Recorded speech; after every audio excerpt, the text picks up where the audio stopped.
Boa noite, caros alunos e ouvintes. No ar, mais um programa A República com L'Oriel Rocha. O tema do nosso programa de hoje será Lula e a corrupção militar. Eu não vou...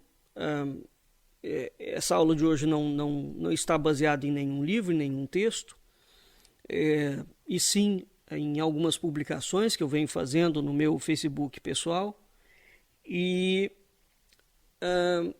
algumas ideias e textos que eu tenho compartilhado da página do Facebook da minha amiga Priscila Garcia, que tem sempre uma mente bastante acutilante e vem, ao longo dos anos, fazendo uma análise sobre a situação política brasileira diariamente, mostrando fatos realmente impressionantes. A Priscila acompanha, de fato, a situação política nacional com exposições muito assertivas. Bom, a primeira coisa que eu queria comentar aqui é o seguinte. O tema hoje é Lula e a corrupção militar, né? Bem, eu quero começar com uma questão aqui, sobre a qual eu fiz um post no Facebook há um tempo atrás. Quando a Marina Silva, há poucas semanas atrás, a Marina Silva, junto com o IBAMA, eles proibiram a Petrobras de iniciar uma pesquisa para a exploração de petróleo no norte do Brasil, sob o argumento de que aquilo ali impactaria na floresta amazônica. Isso é uma mentira descarada, né? Esse é o primeiro ponto. Já existem empresas que estão explorando ali, naquela região, e a licença que a Petrobras pediu não era para exploração, era para início de pesquisa. É preciso entender o seguinte: a Petrobras, quando ela foi criada no governo do Getúlio, os militares foram contra a criação da Petrobras, grande parte deles, já naquela altura, né? Ora, se a gente pensar em Petrobras como uma empresa de petróleo, nós não vamos entender o cerne da questão. A Petrobras não é somente petróleo, né? Petróleo é energia. Então veja, o mundo está fazendo uma transição energética. O mundo ainda para energias limpas e renováveis, né? O petróleo ainda é a grande máquina energética que move o mundo. Inclusivamente, a transição para energias renováveis ainda é feita com base no petróleo, né? Bem, então essa transição ela vai levar pelo menos uns 100 anos. Pelo menos. Porque o mundo inteiro necessita do petróleo enquanto matriz energética. Ora, a proibição da Marina Silva é a Marina Silva. Olha que eu critiquei muito o Lula, hein? Critiquei e critico naquilo que tiver de ruim, né? Agora, a Marina Silva é ela e não o Lula, que pertence ao Clube de Roma, assim como o Fernando Henrique Cardoso. O que é o Clube de Roma? O Clube de Roma é exatamente a grande elite internacional que tem um projeto de subserviência das nações que eles chamam de terceiro mundo, ou seja, todas as nações que estão abaixo do Equador, né? E todas as nações que estão na Ásia. Pronto. Aquilo que não tiver uma característica eurocêntrica, ou seja, Europa e América do Norte, Canadá, que está ligado à Inglaterra, são considerados nações menores e que devem subserviência a esse modelo anglo-saxão de mundo. Então, o Clube de Roma tem a finalidade precípua de manter os interesses europeus e americanos, e quando a gente pensa em interesses europeus, se a gente for analisar em termos de gráfico, A Europa ainda é o maior mercado comercial e financeiro do mundo. Não é os Estados Unidos, ao contrário do que a gente pensa. E não é também a China, é a Europa. Né? Portanto, tem muito peso o que o europeu pretende. Né? Bem, a Europa não tem petróleo. Né? Os Estados Unidos têm pouco petróleo. O resto do petróleo do mundo não está nesse eixo. Os Estados Unidos foram fazendo todas as guerras do mundo para manter o seu PIB em cima da conquista de petróleo. Ele invade países sob a premissa de estar ampliando as democracias do mundo. Né? Bem, então isso é um ponto que é preciso entender. Petróleo, extração de petróleo, não é só petróleo. Petróleo é energia. E é essa energia que move o mundo, que toca as fábricas, que toca os carros, que move os aviões, que dá combustível para os navios, né? Que mantém as indústrias funcionando e vai por aí afora. O Brasil tem um grande parque de águas, que foi quase todo ele privatizado. Né? Então, o Brasil tem energia limpa? Tem. Essa energia limpa poderia vir através do sol, e ela poderia vir através do hidrogênio e ela pode vir através das águas. É preciso fazer uma transição do modelo. Então, quando a Marina Silva proíbe que a Petrobras faça pesquisa, e não, é mentira no campo de petróleo, é mentira que aquilo afete diretamente a Amazônia, porque está a muitos quilômetros da foz do rio Amazonas. Muitos quilômetros. E a extração de petróleo não é poluente. E o petróleo que vai se tirar ali é um petróleo de águas profundas. Não é? Ao que tudo indica, a bacia de petróleo que existe ali é infinitas vezes superior ao pré-sal. Então, quando o próprio governo brasileiro, sob a mão do Clube de Roma, comandado pela Marina Silva, proíbe o próprio país de explorar petróleo no seu próprio território, isso nunca se viu. É preciso entender que isso nunca se viu na história brasileira. Então, o que o miliciano bandido fez juntamente com os militares? Porque o miliciano é um preposto dos militares. Os militares brasileiros, volto a dizer, sobretudo os militares do Partido Militar, é uma escumalha corrupta, apátrida, que não tem nenhum projeto de nação e nunca teve. Eles têm ódio do Brasil. Ódio. Eles sempre trabalharam contra a industrialização brasileira. Eles sempre trabalharam contra a modernização do Brasil. É preciso entender na mão de quem o Brasil ficou esses 4 anos, os 6 anos, junto com o governo do Michel Temer. Porque desde a deposição do golpe da Dilma Rousseff, nós somos metidos num golpe militar, numa outra modelagem de golpe, porque não é um golpe com tanque, não precisa mais de botar tanque em rua. Isso é uma coisa ultrapassada. Bem, voltando aqui para finalizar a questão do petróleo. Os militares, aliás, o Michel Temer começou o processo de entregar o Brasil. A Dilma, quando dolarizou a economia, parte da economia do petróleo, já vinha seguindo uma agenda. Que agenda é essa? Não é a agenda que favorece os interesses nacionais. Por quê? Porque desde que o Brasil foi redemocratizado, exceto o governo do Sarney, todos os governos posteriores tiveram ministros da Fazenda e da Economia que eram banqueiros. Todos eles obedientes ao Clube de Roma. Que apregou o quê? Que o Brasil continue sendo um país exportador de commodities. Ou seja, o Brasil não precisa de nenhum tipo de industrialização. Aliás, é proibido que exista esse tipo de projeto. O Brasil tem que continuar sendo refém dos interesses europeus e dos interesses americanos. Esse é o ponto. Bem, então essa gente entregou a Petrobras, entregou o pré-sal. É difícil reverter esse cenário. Agora achou-se um outro grande polo que não foi o que foi entregue. Não é? Bem, isso é um ponto.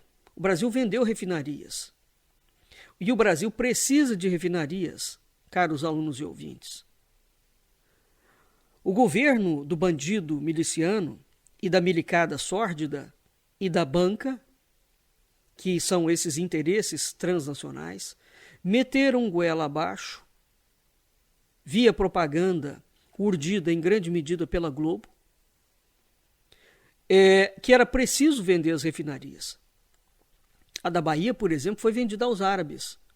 Lembra das joias que a ex-primeira-dama recebeu da Arábia Saudita? E que o Bolsonaro também recebeu?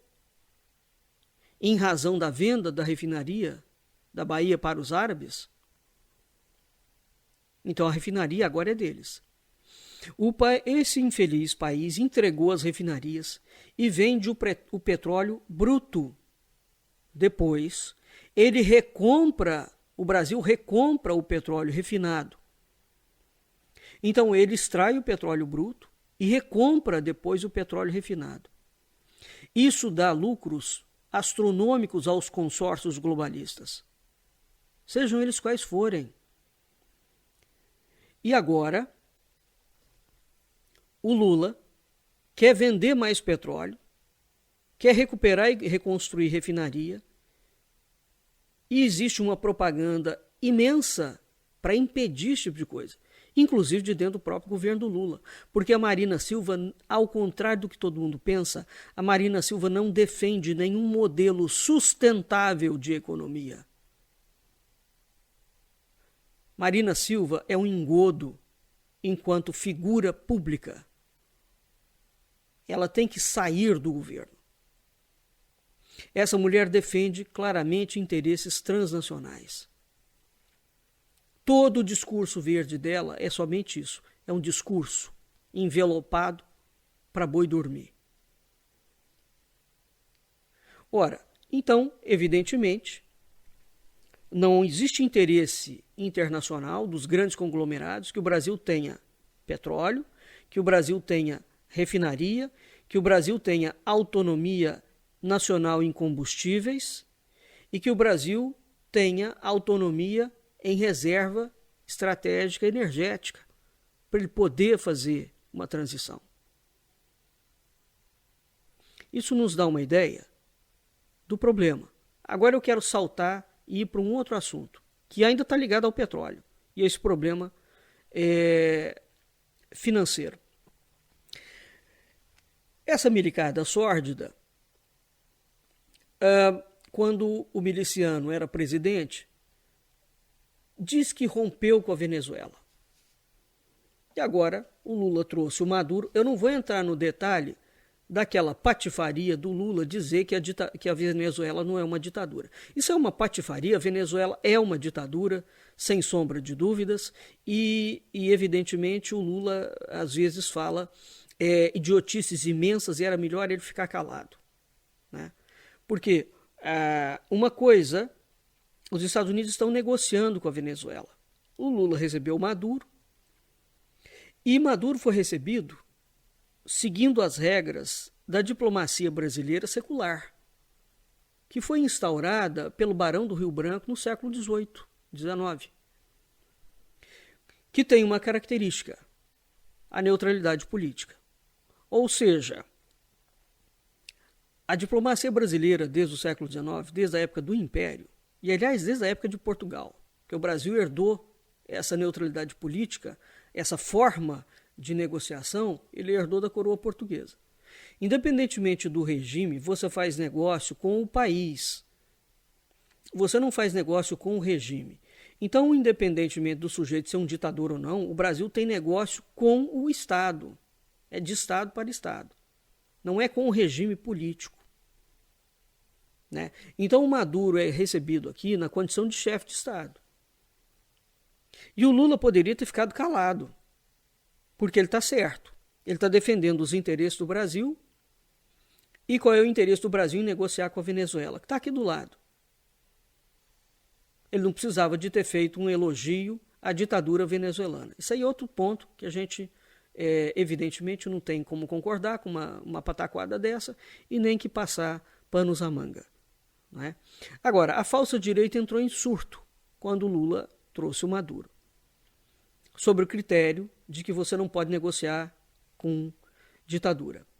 Bem, esse critério é mentiroso, porque se a gente for seguir o critério de que o Brasil não deve negociar com ditaduras, então, só para citar alguns exemplos, a China, a Arábia Saudita, que comprou a refinaria da Bahia, a Hungria e a Rússia, por exemplo, a Bielorrússia, devem ser excluídas do PIB nacional. Porque o Brasil tem embaixadas praticamente no mundo todo. Né? Então, se o Estado romper, né, seguir a falsa regra diplomática que os militares resolveram inventar, ou seja, o país não negocia com ditadura, então como é que fica o PIB nacional? Porque esses países todos, né, são parceiros comerciais do Brasil. São Paulo agora já começou com o Dória, né, e agora com o miliciano que está lá, o Tarcísio, que é um outro miliciano carioca, que vai destruir São Paulo. Provavelmente ele não deve conseguir destruir São Paulo, porque São Paulo tem uma organização muito forte, chamada Fiesp. Aqueles bandidos da Fiesp, quando eles estiverem achando que o governador da falsa direita vai dar muito problema para os negócios deles, eles dão um jeito de fazer o miliciano ficar quietinho. Diferentemente do que aconteceu no Rio de Janeiro, porque a Firjan no Rio de Janeiro não dá conta de ter a força da Fiesp. Né? E deveria. Mas, então, eles pularam para São Paulo, achando que eles vão conseguir fazer em São Paulo o que eles fizeram no Rio de Janeiro.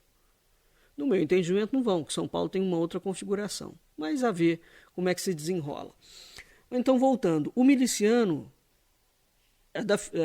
carioca, que hoje é o governador de São Paulo, ele continua negociando largamente com a Arábia Saudita, vendendo tudo de São Paulo para a Arábia Saudita. Uai, mas aquilo é uma ditadura.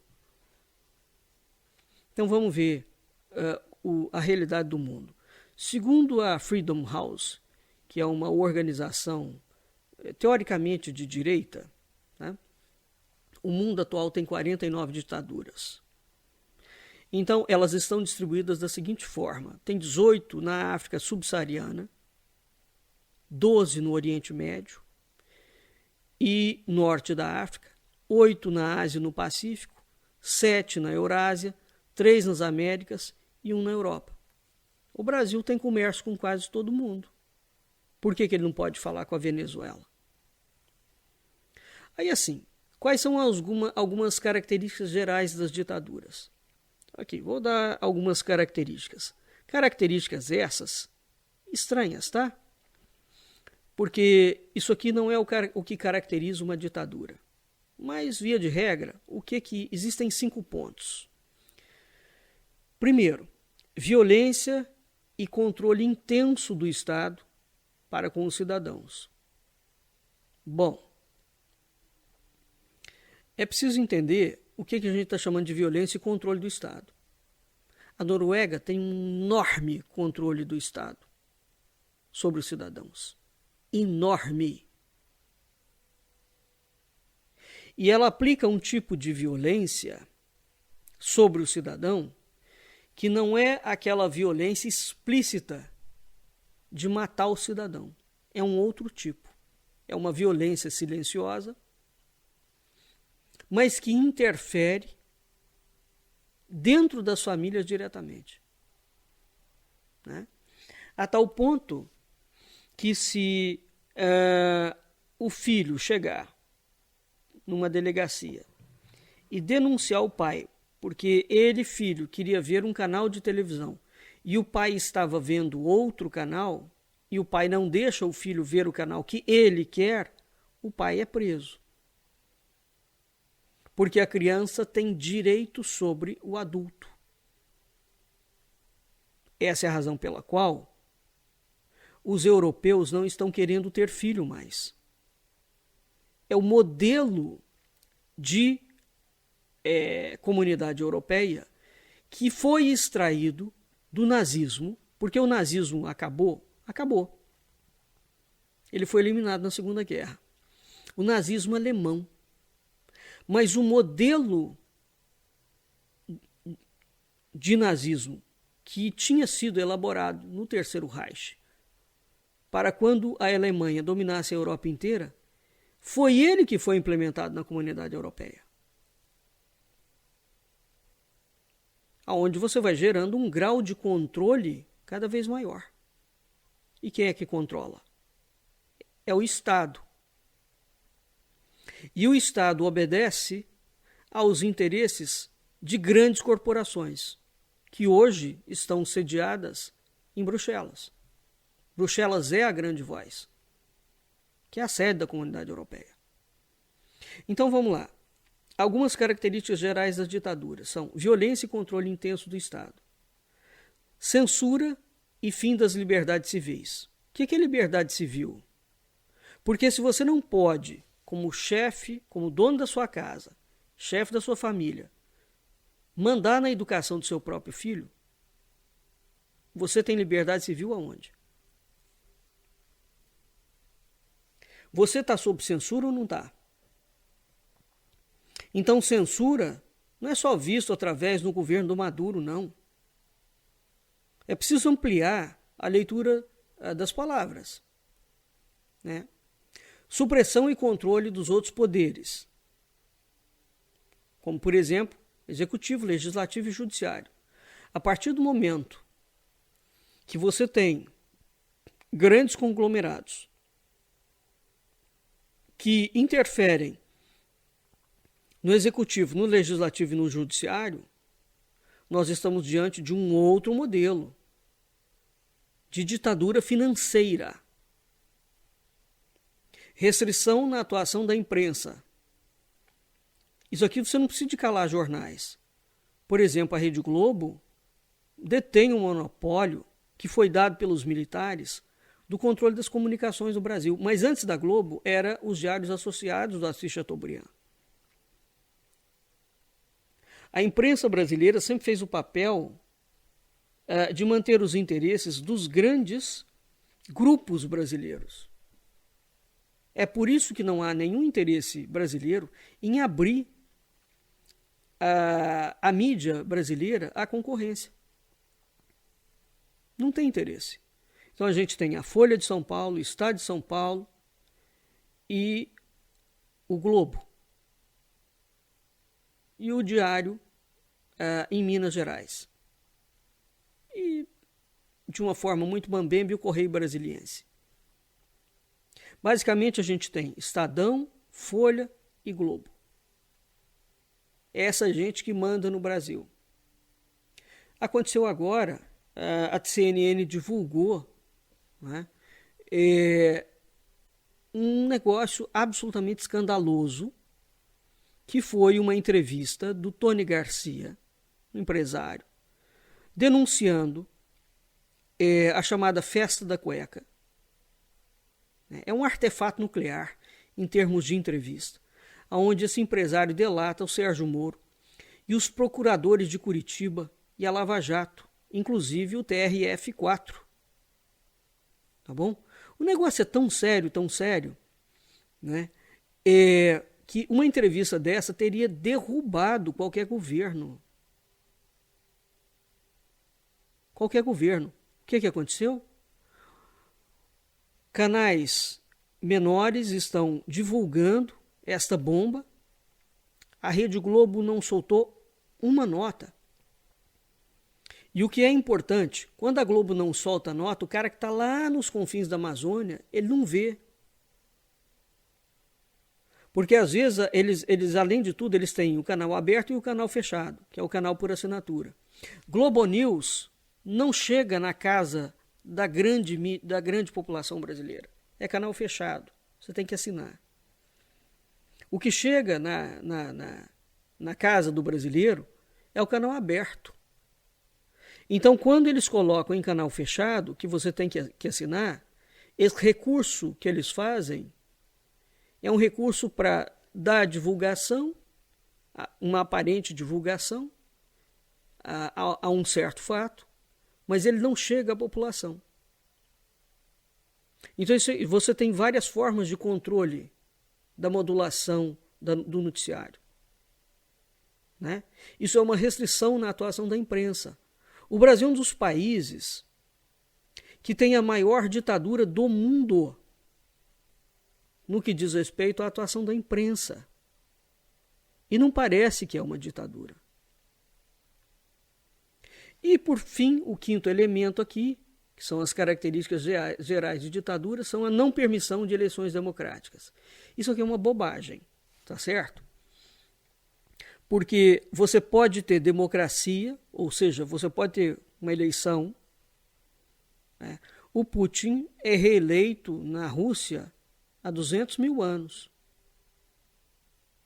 O Viktor Orbán está sendo reeleito na Hungria. O Erdogan é reeleito há não sei quantas décadas. O fato de você ter eleição significa absolutamente nada. A China tem eleição também. Cuba também tem eleição. Então, o fato de você não ter eleição ou ter eleição não configura que o regime é democrático ou ditadura. Tá? E é por isso que tem que ter muito cuidado, porque dessas 5 características gerais que você atribuiu a uma ditadura, é preciso fazer a leitura correta. Bom, basicamente, as ditaduras são configuradas como militares, que geralmente são ditaduras que vão optar pela esquerda ou pela direita, são socialistas, uma ditadura socialista é sempre uma ditadura de esquerda, e são ditaduras de extrema direita. Então, dentro dos modelos das ditaduras, nós temos ditaduras ao espectro à direita e à esquerda. Né? Então, o Brasil do Bolsonaro, que é um preposto militar, é um sujeito com uma ficha longa, corrida, de bandidagem e crimes desde o momento em que ele foi militar. É um criminoso que foi alçado à presidência da República. Ele preparou o país para uma modalidade de ditadura militar financeira. Segundo o modelo que vinha sendo desenhado pela doutrina de segurança nacional da década de 30. Como ele não ganhou a eleição, ele não conseguiu efetivar o projeto no seu todo. Mas eles aprovaram, eles mudaram várias coisas dentro do governo. Inclusive prepararam o país para um semipresidencialismo maluco, em que você fica na mão de um congresso sórdido, controlado por um sujeito criminoso como Arthur Lira, não é? E esse Congresso Nacional, que trabalha a serviço do lobby nacional e internacional, via de regra, contra os interesses do Brasil. Além de tudo, essa gente fez passar uma série de projetos de lei em que eles mudaram a estrutura do Estado. Eu falei muito sobre isso na altura. Eles desenharam e prepararam um Estado policial militar financeiro. Isso não foi desmontado. O Lula ganhou a eleição? Ganhou. Mas, evidentemente, que ele não vai conseguir desmontar esse projeto e o que foi implantado. E mais, para negociar, para ele governar, ele vai precisar negociar com essa mesma canalhada corrupta que implantou. E a elite política, a elite militar, a elite financeira, a elite jurídica brasileira, ela é de um grau de banditismo a toda prova. Porque eles têm como característica serem apátridas. É muito importante destacar essa diferenciação da elite brasileira, sabe por quê? Porque normalmente as elites dos seus países, Elas querem tornar o país delas, mesmo os ditadores, hein? Eles querem tornar o seu país respeitável. A elite brasileira ela tem essa característica de que ela está-se nas tintas para o Brasil. Ela só quer saber de tirar nacos de dinheiro do Brasil. Ela só fala no Brasil quando aquilo interessa a ela, enquanto retorno financeiro. Mas eles não têm projeto de poder para fazer do Brasil um grande país. É o oposto disso. Eles são entreguistas. Tá claro? Então, evidentemente que o Lula vai precisar de negociar, o Lula ou qualquer indivíduo, com o que existe de mais mafioso dentro da elite política nacional. Enfim, voltando ao Maduro aqui e a questão da reserva energética. O Biden agora está levantando as sanções sobre a Venezuela, porque a Venezuela é riquíssima em petróleo. Veja bem, o que Hugo Chávez fez, a Venezuela era um país magnífico. O Hugo Chávez e o chavismo, eles destruíram a Venezuela. Né? O Maduro é um idiota completo. Né? E agora, essa gente é sustentada, quem sustenta o governo? São os militares. É um governo militar. É preciso entender isso. A ditadura venezuelana é militar. Todas as ditaduras sangrentas que tiveram na América Latina e na América Central são militares. Aliás, nenhuma ditadura, seja à direita ou à esquerda, mantém-se no mundo sem o apoio das Forças Armadas. Porque quem tem a força. Então, o governo americano agora está negociando com o governo da Venezuela, levantando as sanções. Todo governo internacional, fora do Brasil, negocia com ditaduras quando é interesse dos seus países. E qual é o interesse americano? O petróleo. Sem dúvida. O petróleo. Muito pouca gente sabe, a Venezuela pertencia à Colômbia. Né? O Equador.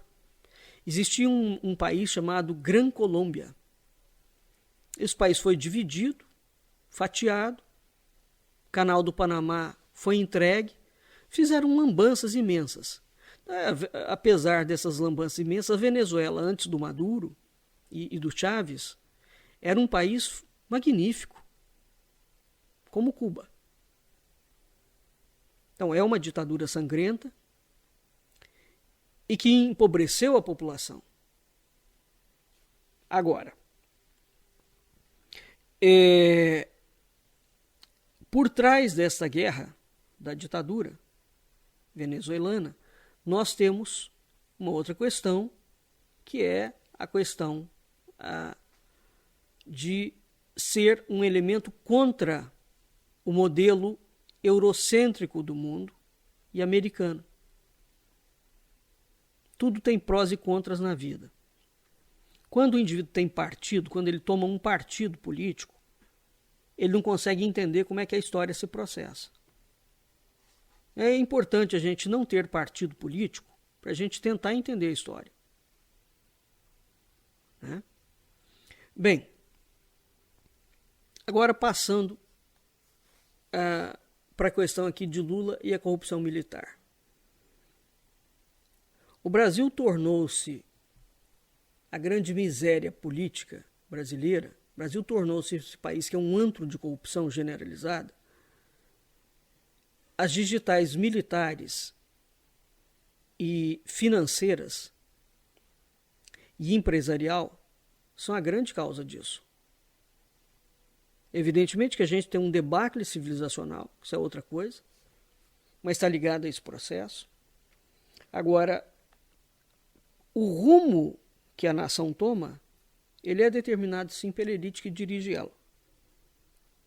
Então, quando a gente vê o grau de corrupção que tem o Brasil, você fala, mas de onde saiu isso? Você tem que olhar para quem tem dinheiro. E o que essa gente que tem dinheiro faz? Bom, eu quero aqui voltar quando esses militares, que sempre deram golpes de Estado,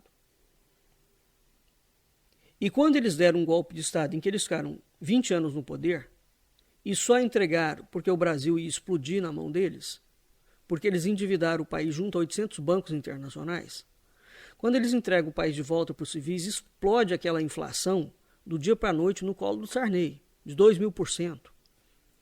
Não foi o governo do Sarney que criou aquilo ali. Foi os militares. Bem, o que acontece?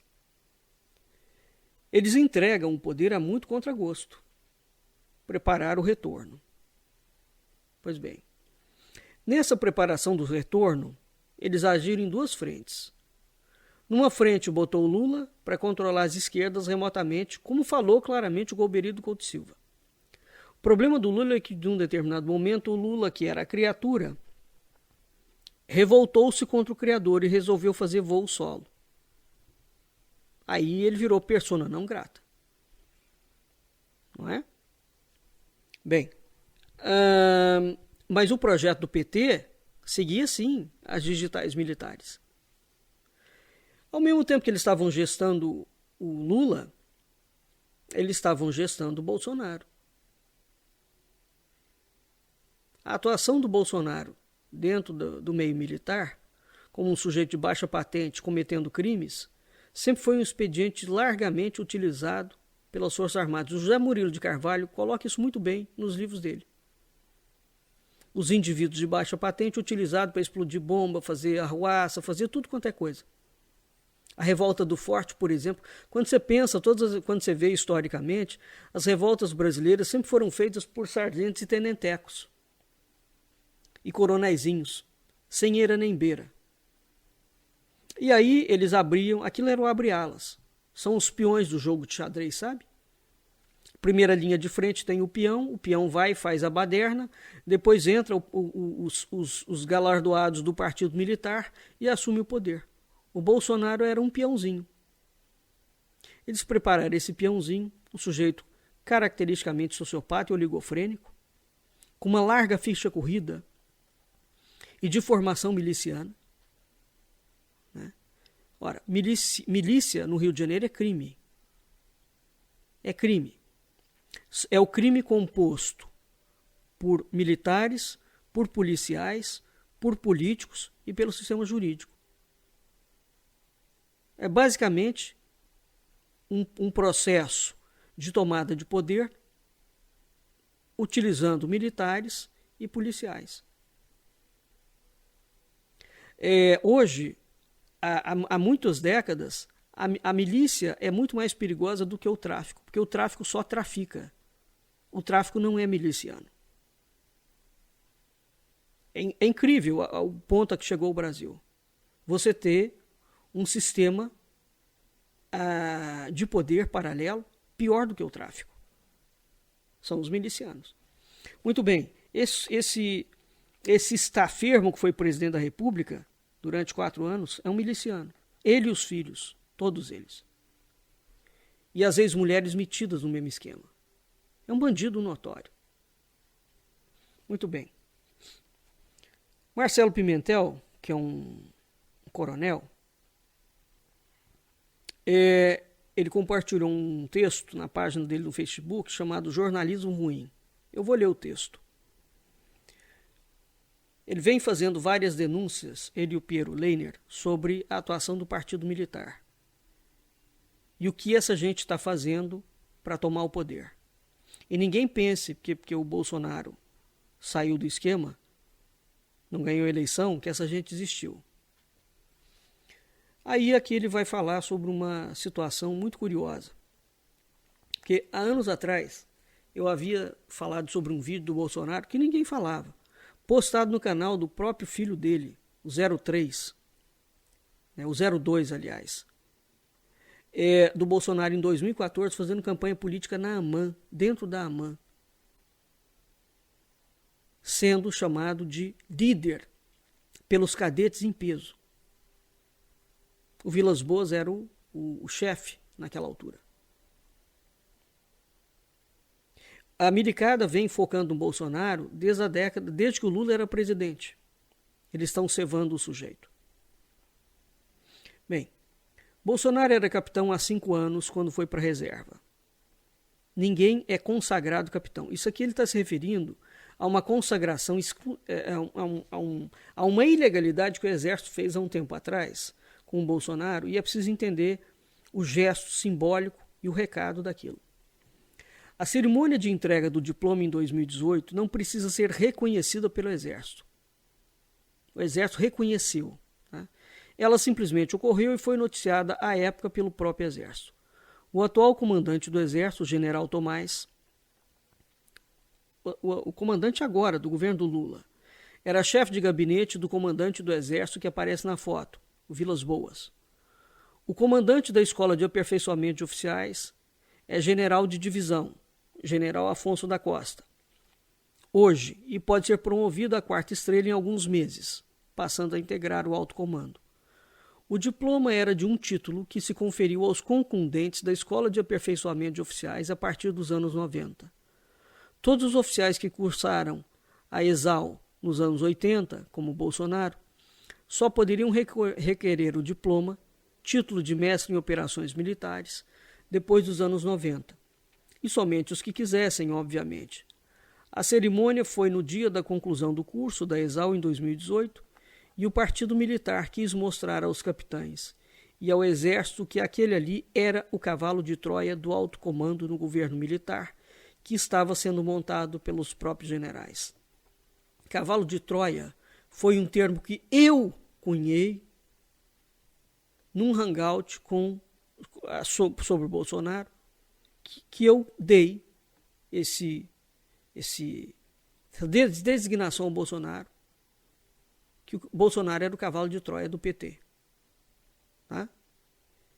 E dito e feito. Isso foi em 2016 que eu falei isso. E agora esse termo virou moda, né? Bem, então o Partido Militar quis mostrar que o Bolsonaro era o cavalo de Troia do alto comando, isso em 2018, que estava sendo montado pelos próprios generais. Houve fatos muito mais evidentes de vinculação da candidatura do capitão com o alto comando do Exército. Esse post é um post importante porque o Pimentel está falando da preparação dos militares para lançar o Bolsonaro. Veja, militar não pode se meter na política, teoricamente. Os militares brasileiros, com a candidatura do Bolsonaro, eles conseguiram inúmeros feitos que abre, digamos, uma jurisprudência no Brasil. Eles entraram de sola dentro da política e falando abertamente. E não foram punidos. Tá? Então, o que foi feito no governo deste bandido que saiu, o Brasil ainda vai pagar todos os patos para se livrar do que eu estou chamando de jurisprudência de atuação militar dentro da política. O governo do Lula não resolve o problema. Só resolveria se o Lula tivesse tutano, e não terá, e não interessa a ele, porque é o último governo da vida dele, né? Então ele quer sair bem na fita. O que eu acho que é um desserviço que o Lula presta ao Brasil, porque era exatamente esse o momento em que os caras urdiram, inclusive, um golpe físico com destruição de Brasília, dos 3 poderes. A despeito da gente gostar de Brasília ou não, o que foi feito foi inédito na história nacional. E, de fato, o governo do Lula deveria ter botado toda essa gente em cana. Mas o Lula está pensando, nesse momento, mais na biografia dele do que propriamente no país. Porque se ele estivesse pensando como um grande estadista no país e não na biografia dele, ele teria agido de uma forma bem diferente. Eu sei que a conjuntura hoje é muito complexa, mas tinha meios e métodos para fazer isso. E essa gente tem que parar na cadeia. Né? O Brasil vai ter que chegar a um momento histórico em que ele vai ter que julgar os militares. Julgar os militares. Caso contrário, o Brasil não se desenvolve enquanto nação. Eu já falei isso por diversas vezes. Enquanto essa gente não for para o banco dos réus, não é tribunal militar não, é tribunal civil.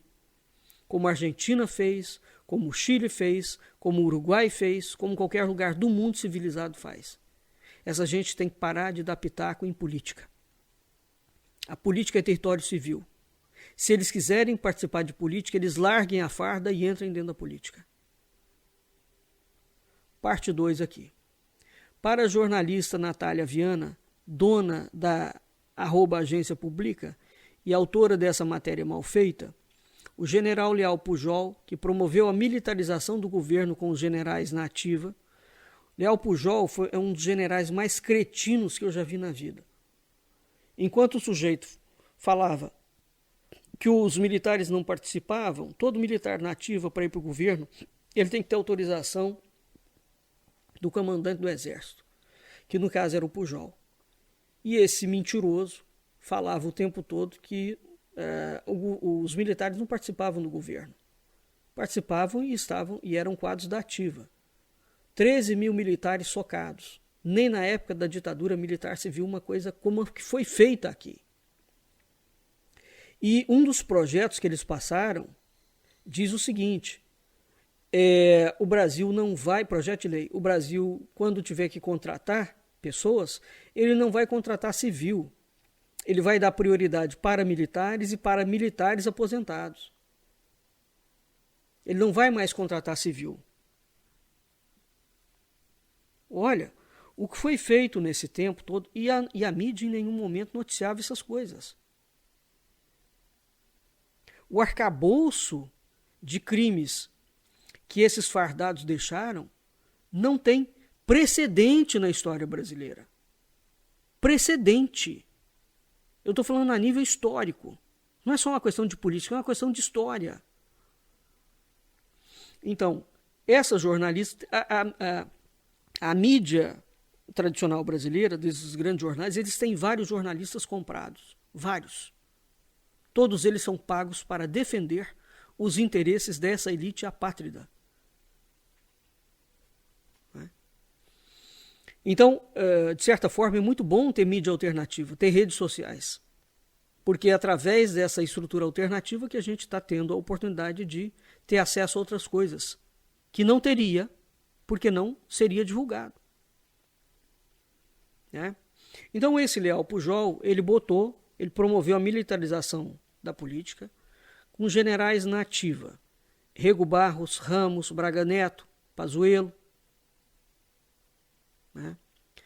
O próprio Mourão, que hoje está no Senado, sendo um dos maiores responsáveis por vincular a imagem do exército com a do governo.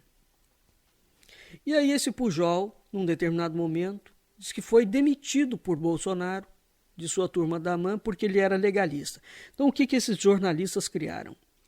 Esses jornalistas pagos, criaram a seguinte dicotomia. Há militares legalistas e há políticos. Né? Então, levando o leitor à construção da imagem de que Bolsonaro é um golpista e ele tirou um general legalista porque o Bolsonaro é que é o golpista. Bem, a parte 3. Bolsonaro desligado do exército. Isso não é somente uma imprecisão, é uma mentira. Bolsonaro não pediu desligamento do exército. Ele passou a inatividade na forma da lei. Ele nunca deixou de ser do exército. É claro que, para ele continuar dentro do exército, teve uma maracutaia lá dentro, em que a própria condenação dele, ele tinha sido expulso, e a própria condenação foi anulada. Então esse tipo de mau jornalismo, que faz o senso comum achar até hoje que militares são gente boa e que Bolsonaro foi expulso do exército, ou não é militar desde 1988, e que há duas alas no exército, a maioria legalista e uma minoria golpista. É esse tipo de jornalismo que vem criando todos os problemas políticos para o Brasil. Todos os militares são legalistas. Tá?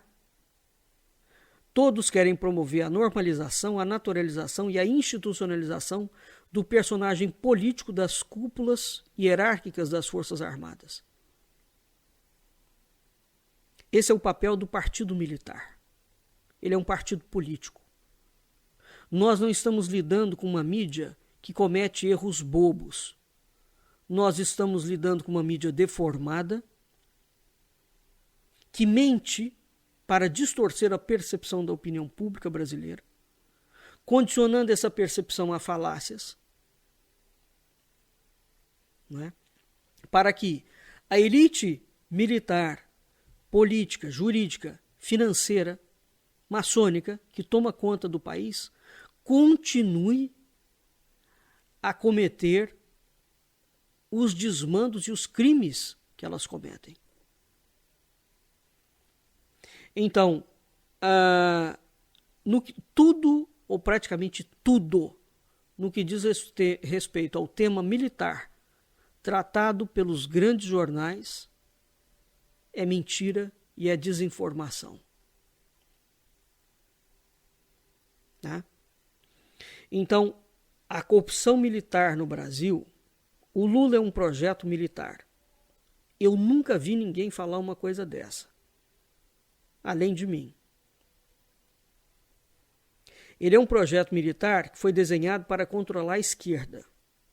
Ora, se os militares brasileiros são de direita, por que eles querem controlar a esquerda? Qual é a definição de esquerda hoje no mundo moderno? Qual é a definição de direita hoje no mundo moderno? Essas definições não existem mais desde a década de 60. Antes da milicada, dá o golpe de 64. Esses conceitos já tinham sido abolidos, extintos. Então, o Brasil lida com um atraso conceitual imenso, de décadas. Agora, a população não tem acesso a isso porque a grande população não tem internet, por exemplo. Ou se tem internet, é internet celular, né? Que não te permite fazer pesquisas acuradas e cada vez mais notícias extremamente rápidas. O Brasil é um dos países que tem o maior número de aparelho telefônico por habitante do mundo. Mas que tipo de comunicação é essa que chega? Então, o grande problema histórico do debacle nacional é a corrupção militar. O Lula começa a sua carreira política como um projeto militar. Depois ele se desvincula. E é por isso que eles meteram ele dentro da cadeia. E é por isso que eles caçaram a Dilma Rousseff. Porque o PT tentou, sob a presidência, porque é o Lula que manda no PT, até hoje. O Lula tentou fazer voo solo. Tá? Agora, não estou defendendo o Lula aqui de jeito nenhum, hein? O PT tem uma sequência de erros conceituais ainda, que é uma coisa assim louca. E o PT destruiu a esquerda brasileira como um todo. E a esquerda brasileira, por uma coisa assim muito diferente, né?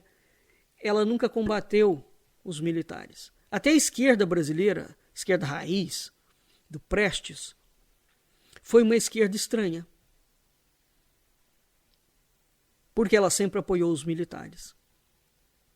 Então, o Brasil é um país que não é um país fácil de você estudar, historicamente falando. Se você não souber os conceitos, realmente, e como é que funciona no resto do mundo, quando você vai pegar aquilo ali e transplantar para a história brasileira, a pessoa leva um susto, se ela levar essa tarefa a sério. Né? Então, finalizando, a corrupção militar brasileira é uma das coisas mais sérias que existem Porque essa, a nível político e enquanto estrutura de Estado.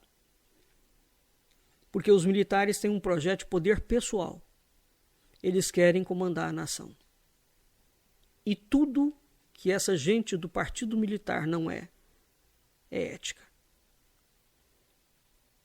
Eles são, talvez, os maiores corruptos e corruptores, enquanto elite, que já existiu e que se perpetua, ano após ano, década após década, financiado pelo governo brasileiro. O Brasil não tem solução, enquanto país, enquanto os militares não forem parar na cadeia. Nós vamos ficando por aqui e até o nosso próximo encontro.